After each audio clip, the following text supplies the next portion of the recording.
මම ගැස්ටර් ඉන්නවා ගැස්ටර් මොකද කියන්නේ පස්සෙන් දැන් ඔබ දට්ටිය දාගත්තද බං මොකද දෙවියන් මිස්ටර් මතකද මම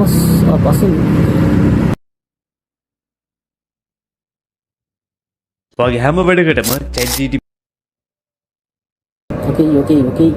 බලමු මිස්ටර් මතකද මම පසින්දු අනේ සඳුනිගේ නේ මේකට දුවද්දී පඩි බෙලින් වටලා ඉස්සරහා දත් හතරක් කඩාගත්තේ මම පසින්දු සඳුනිගේ නේ මේක මොන තරම් අසහනයක්ද දුවද්දී පඩි බෙලන දෙල්ලා ඉතින් මේකල දෙව්වේ කරාද දෙව්වේ තමයි ඉතුපද හොරාට මේක නැති තත්ත්වයක් එන්න උනා මම මෝඩ දත් විතරක් කැඩලා නැති